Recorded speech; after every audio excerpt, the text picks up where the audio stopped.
started with the censorship. Here is Arif Varini. There's lots to get to. Let's get to it. It's the Minister of Justice and Attorney General. It says, for speech to truly be free, you need to be able to express yourself without fearing for your safety. We can disagree without resorting to online abuse and harassment, where we're giving all people in Canada the tools they need to protect themselves with the Online Harms Act. This is nonsense. They're giving predatory people like Jessica or Jonathan Yanev, remember that guy, who would target salon owners who didn't want to touch his male genitalia, and then he'd ask for all sorts of female grooming and things like that. And I mean, that's a fetish, right? That's a weird thing to do as a guy. If you walked in there and like you were working as somebody who provided that service, and a man walked in dressed as a woman and he wanted like a bikini wax or something like that, that's messed up. Like, come on, dude. So fundamentally, this video talks about a woman who receives online hate, and then that online hate becomes stalking and harassment and things like that. My argument to this, and I don't think we're going to listen to the whole thing because the whole thing is ridiculous, but we may listen to the whole thing just to give you an idea of what's being talked about and how they're justifying this.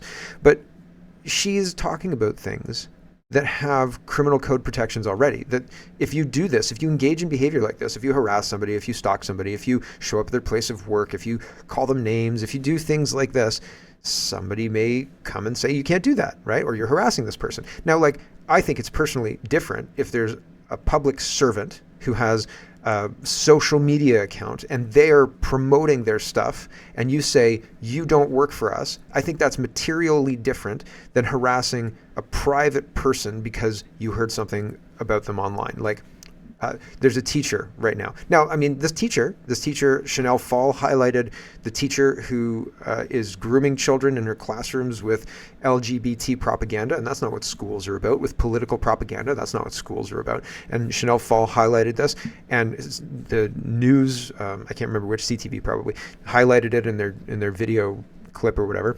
And the teacher's claiming victimhood. And I think that's on side too. I think that's okay to do because the teacher works for parents, she works for children, she works in the public area, and I think that that's okay, right? Like, if somebody owned a private business and they did something like that with children, then they would be held accountable by the public too. You're not allowed to just hide behind, you're hurting my feelings. It's like, well, you targeted that child, you did these things that we all disagree with. Yeah, I don't care about your feelings. If somebody crosses the line, then we have criminal code to deal with that. And we're completely ignoring that. We're being encouraged to completely ignore that. It's not tolerable. We cannot go through with what these people are proposing. It's going to destroy this country more than it's already been destroyed. Here is the video that I'm talking about, posted by the Justice Minister. Here we go. In 2020, Carla B. was the victim of online hate, it says. It says, I'm an activist. I believe that I had everything I needed in terms of inner strength to face any adversity. But nothing could prepare me for the violence, misogyny, and racism that I experienced. I was overwhelmed by a flood of hateful and racist messages. And then it lists the racist messages. We let you into our home, then you infest us. Vermin. Shove your application up your bum. I'm paraphrasing. The harassment took the form of racist insults, threats, and sometimes terrifying phone calls. There you go, criminal code. Call the police. The tipping point for me was the night a man called me saying he knew my address and would settle my case. When he said the 3 numbers of my address and the name of my street, everything around me collapsed. You can't imagine the fear, the anxiety, and the stress that consumed me. And it says, over 5 years, online hate crimes increased in Canada by over 130%. She continues, knowing how social media platforms are a gateway to so much hate speech, it just brings out the ugliness of our humanity, if you will. For speech to be truly free, you need to express yourself without fearing for your safety. We used to be able to express ourselves without fearing for our safety in Canada. We are giving Carla and all people in Canada the tools they need to protect themselves with the Online Harms Act. Is our plan to stop online hate. You can't stop online hate, especially when you promote hatred in your platform. These people hate Canadians. They hate white people. They hate the people who built this country. I don't know why they're trying to run the country, to be honest with you, but they hate Canadians to the degree where they want to silence anybody who stands up to them and says, what you're doing is destroying the country of Canada. We don't want to be a third world country. We don't. Period.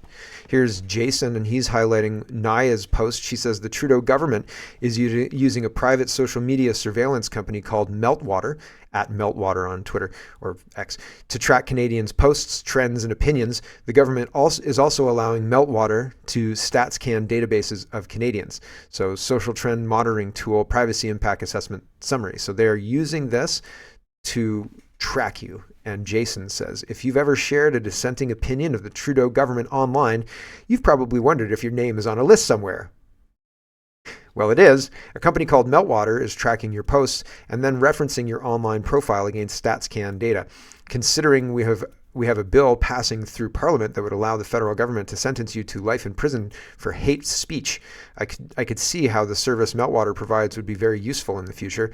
This is the beginning of digital Gestapo.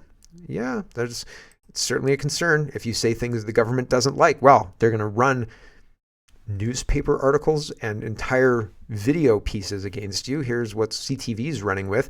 Anti-authority narratives could tear the fabric of society, intelligence report warns. Now, it's not just CTV running this. City News Toronto says the same thing.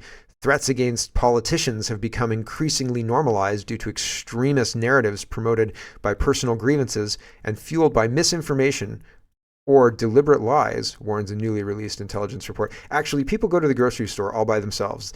Nobody's being lied to about the price of food. Nobody's being lied to about the price of housing. Nobody's being lied to about the number of people coming in here. Everybody's pissed off about that. That's the problem. And they're trying to gaslight you into thinking that's right-wing extremists being picky. Are you kidding? ER Doc says, you know what else tears the fabric of society? Terrorists in the streets, carjackings in broad daylight, home invasions, and the sterilization of children. Hey, what do you think about that?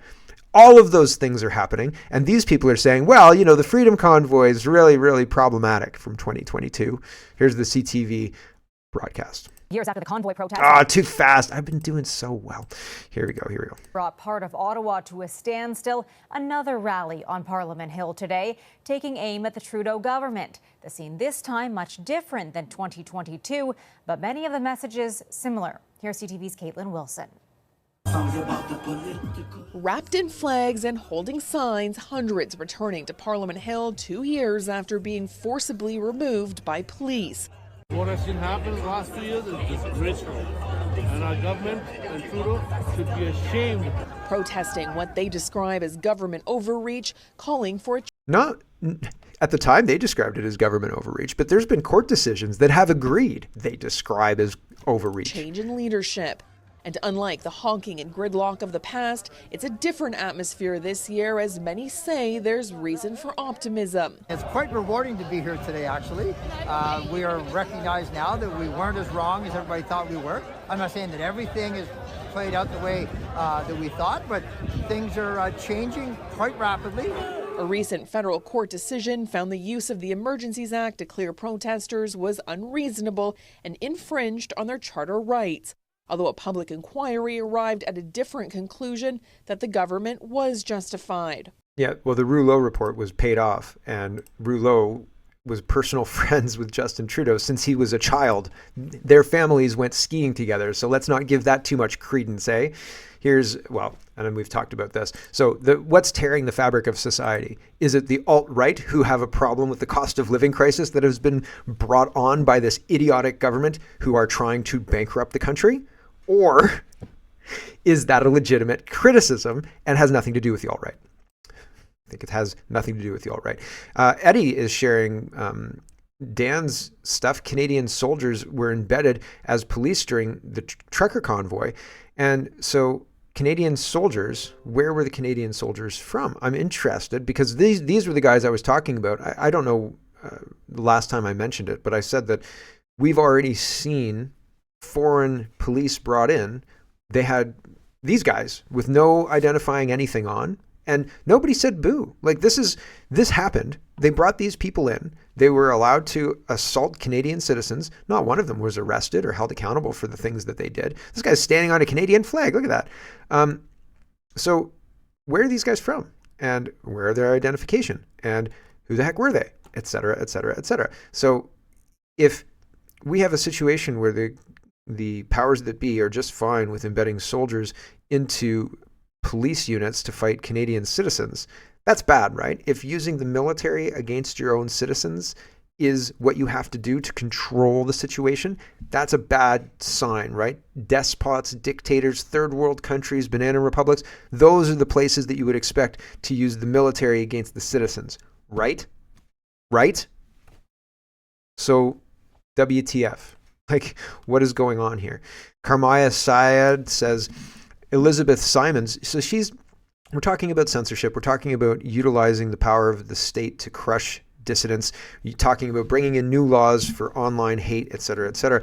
And what's happening is the government is funding the AntiHate Network. The AntiHate Network makes up a person and uses that person as a real person, but that person can't be held accountable because they're not actually real. They're just a fabrication. And here's Karmaya going over that. Elizabeth Simons, in quotes, only provides commentary by voice or in writing, and you could do voice with an AI voice.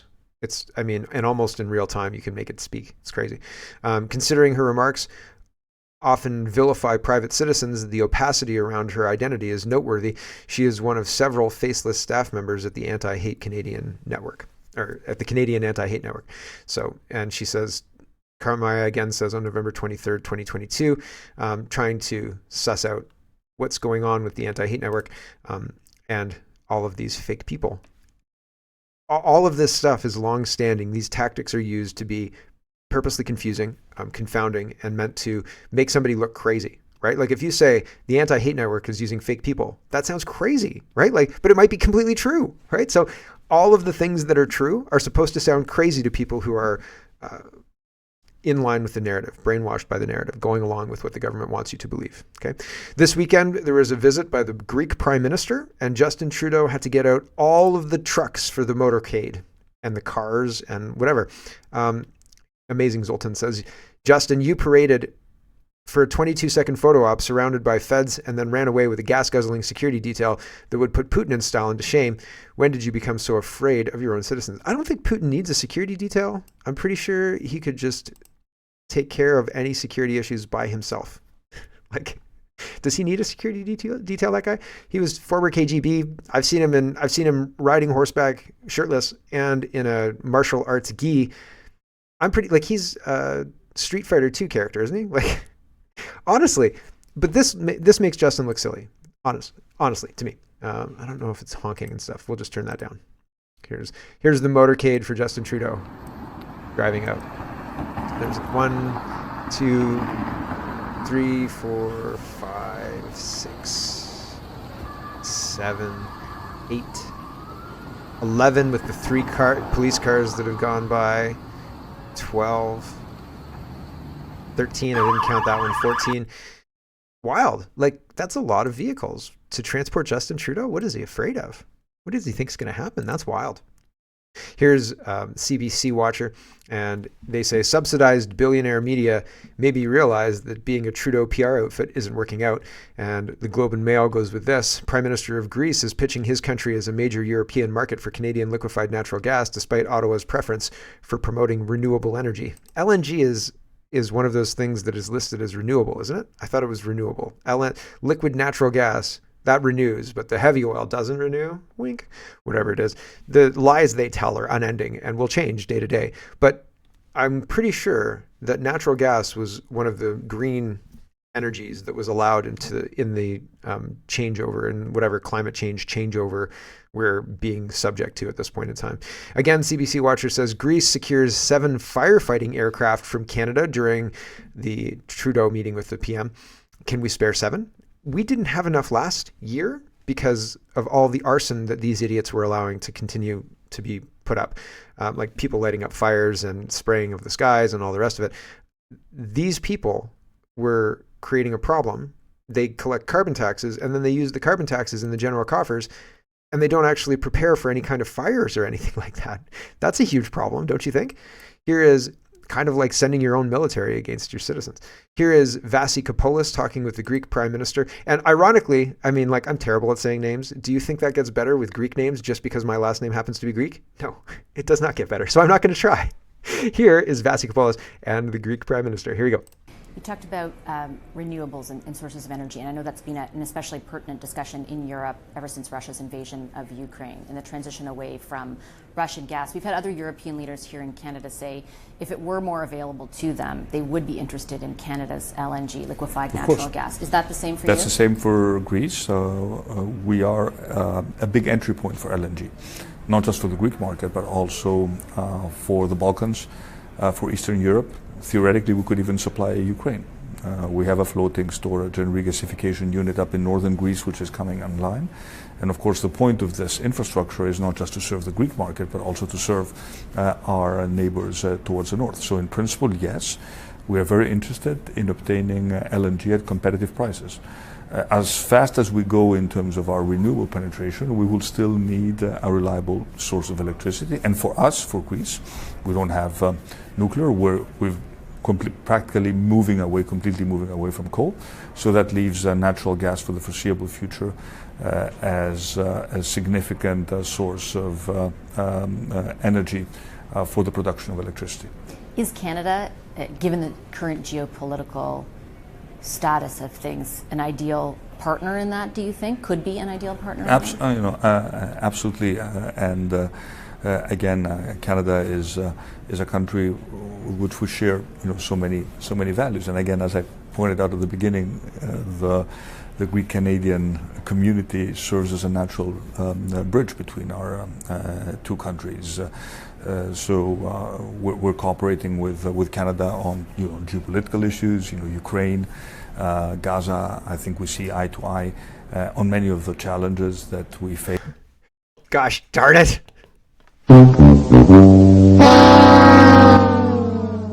Honestly, like Gaza, Ukraine, the Greeks all agree, really? Nowhere is there somebody with sense running a country.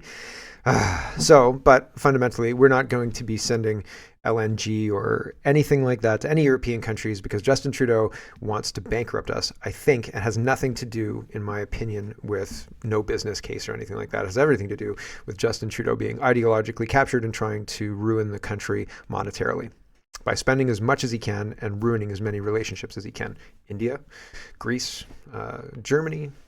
Concerned Citizen says, moving on, huge protests today in Ireland as locals take to the streets in revolt of globalist policies destroying their beloved country. Yep, we support you, Ireland. Ooh, that was louder than I anticipated. Sorry, I'm glad I turned it down because the last one was louder than I anticipated. We'll try it again.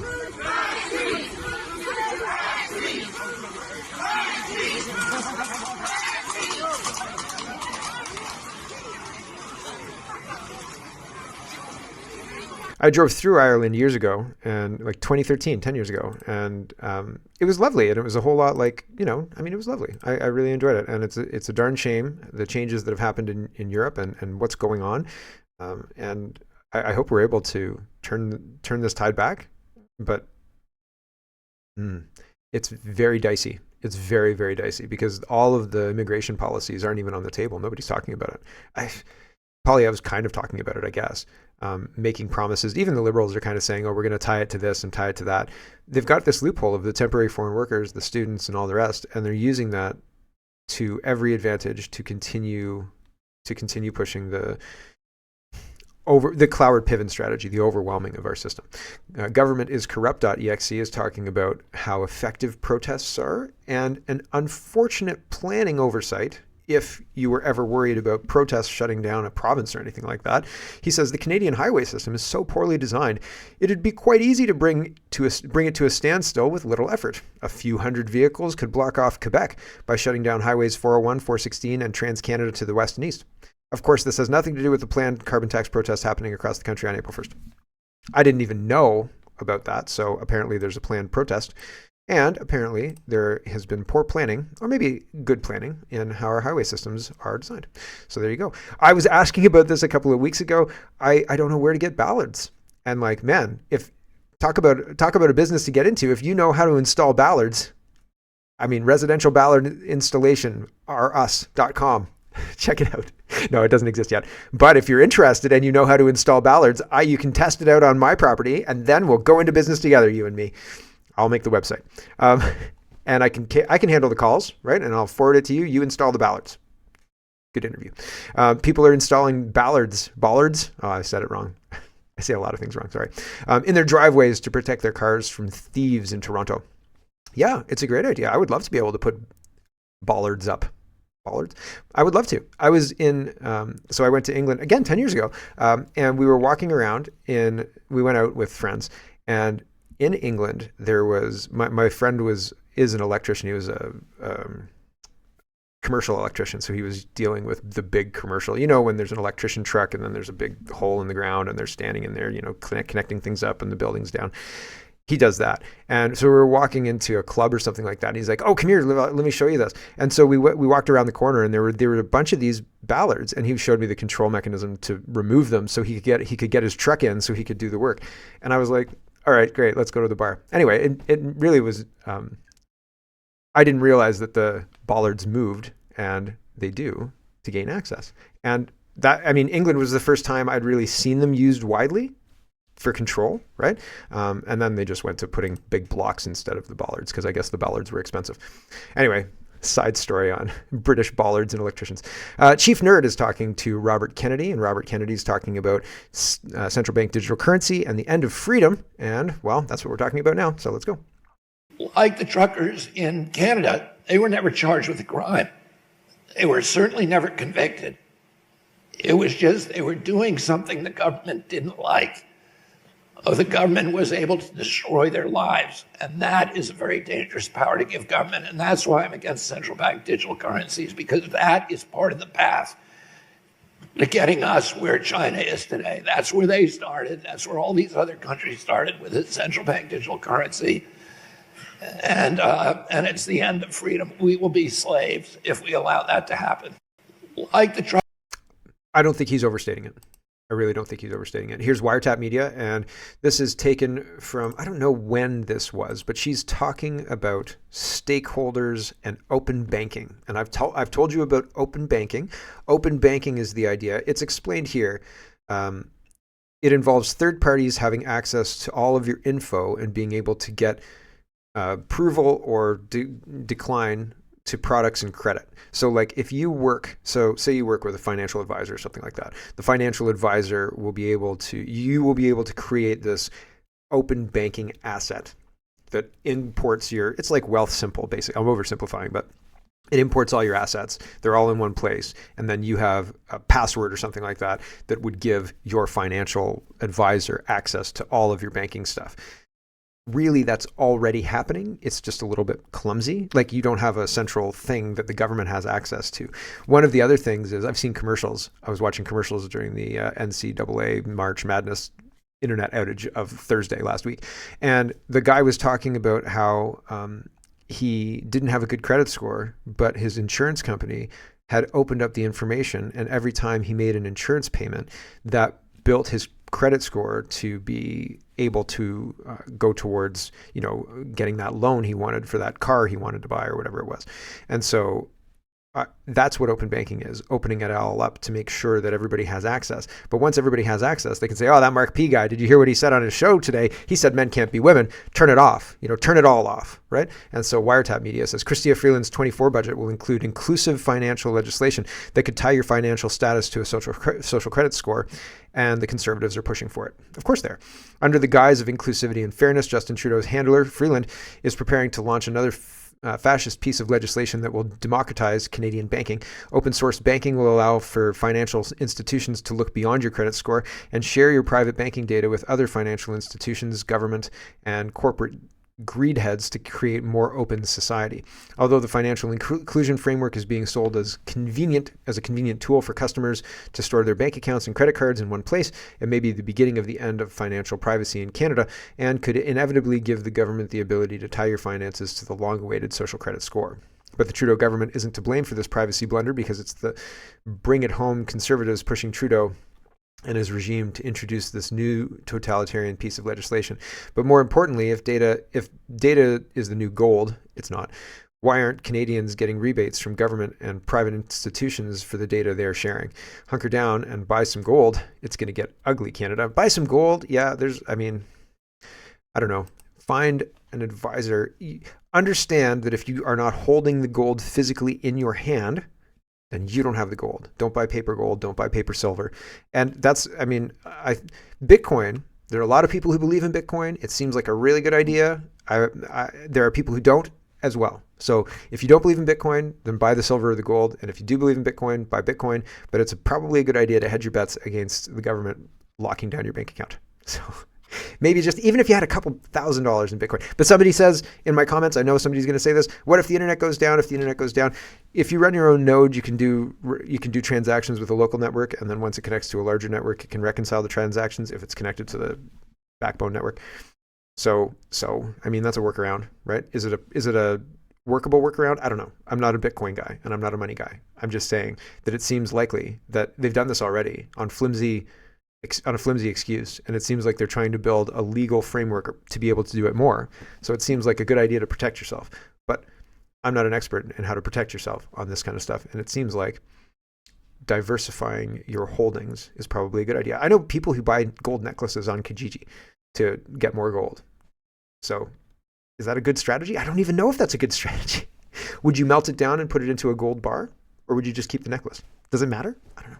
Dr. Bianca is sharing this, affordability, $2 gas. Gas prices have increased by more than 100%, right? It was $1 a liter in 2015. You could get gas for 98 cents, right? Like $1.05 was kind of like, oh, yeah, all right, fine. So gas is much more expensive. Online hate's gone up by 130%. Online or actual price of energy has gone up by 100%, and the energy going up by 100% is a lot worse. That's a bigger problem. Here is Bank of Canada. Bill S275 is talking. Steve says Vancouver house prices measured in ounces of gold. The average house peaked at a cost of 840 ounces in August 2005 and has been falling ever since. Today's sky-high house prices are largely a reflection of fiat currency debasement. I don't know if that's true, but this guy's responding by saying the Bank of Canada joins the International Bank of International Settlement in 1975, and since then, the debt in billions of dollars has just accelerated, has just kind of skyrocketed. Look at that graph. It's incredible. And so how do people tolerate that? That's not good, right? That's the opposite of good, don't you think? This is a funny little song that I thought was really funny, and maybe we'll wait for the end of the segment. Brittany says, this is £3 for my American friends, about $52 US dollars before tax. This is in Alberta, which is the beef capital of the country. I don't know if that's expensive. I don't eat steak like that often, not because I don't like it, but because it's very expensive. And I don't know what the price would have been in 2018 because I wouldn't have bought the steak. Other people know the meat cuts to buy and blah, blah, blah, blah, blah. So I don't generally buy the steak. And if I did, I'd buy the cheap stuff because I'm cheap. And so other people deal with that. So I don't know if that's a good price, but it seems like in Alberta, the steak should maybe be cheaper than that. That seems like an expensive steak night, $70 for the steak. If you're going out to somewhere else that is going to make you the steak, like the Keg or something like that, then $70. Well, you're not even paying $70 then, for the whole thing. So yeah, I don't know. It seems costly if you ask me. Let's talk about CO2, carbon taxes, because the whole point of carbon taxes is to make things more expensive. The only solution, by the way, is to drive the cost of everything to as close to zero as you can. Make energy as cheap as possible. Remove taxes. Remove as many things as you can to make creating a great product in Canada as cheap as you can and export those products. Or you have an economy where the economy is churning like crazy because people are able to afford everything and they go out and they buy things and they do things because it's all affordable, and people think, I can't believe the great deals we get in Canada. But instead, we have a punitive government that is using carbon tax to control behavior, and they're just trying to make Canada a miserable, awful, terrible place to live. Hugh shares his frustration with the carbon tax in his business. So here's Hugh, and he's got the image of the bill, so you can examine it yourself. It's on LinkedIn. He's got 6 images right here, and he says, my spouse and I are owners of a dog kennel at West Glen boarding kennels just south of the city of Calgary near De Wilson. As you can see by the attached settlement, our natural gas bill for the gas used was $947 for the month. The carbon tax plus GST on the carbon tax under third-party charges was $719.82, which is about 76% charge on the gas used. As a business, West Glen is not entitled to any rebate or credit on this charge. If you're wondering why everything costs more today, the carbon tax is a large part of the reason. Businesses cannot just absorb this tax. Every business in every service or product supply chain is forced to add the carbon tax to their customers' costs or close their business. This is why actual inflation costs are skyrocketing and why the speed at which everything is going up in cost is accelerating. April 1st is going to make bigger carbon fools of all Canadians. Share your business gas bill if you agree. There must be a better way. There is a better way. We know how to solve this problem. It's bad policy that's driving it. That's it. It's simple. We can fix the problem. All we have to do is get rid of the bad policy and the communists who are bankrupting our country. Stephen Galbeau says gas prices are set to rise in Alberta next month with the provincial government fully reinstating its fuel tax. Does that come with a rebate of $1,800 a year for a family of 4? Do you rebate your carbon taxes, Danielle Smith? That's why we should abolish all taxes. We should abolish them all. And Danielle Smith says, sorry, Minister, but your punitive consumer carbon tax doesn't even reduce emissions, is not the same as our fuel tax, which pays for roads that you won't build anymore. So, yowza, right?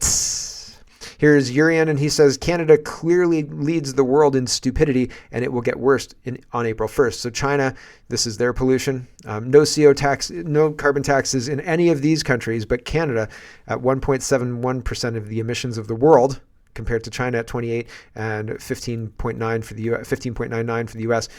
But India, they don't need carbon taxes, but Canada will pay for all of that, as well as our trees will absorb all of that. And fundamentally, getting into the carbon tax argument is staying in the wizard circle. The whole thing's a hoax, and we need to get rid of the people who are lying to us because they know they're lying to us. It's that simple. Hello, everyone. Thanks very much for watching. This is just a short version of a longer show. If you'd like to get the whole show, you can go over to CanadaPoly.com and sign up for a subscription. Just look in the drop-down tab for Shop and Donate and look for subscriptions, and you'll get immediate access to the full show. Love to see you. Thanks for watching, everybody. Have a wonderful, wonderful day.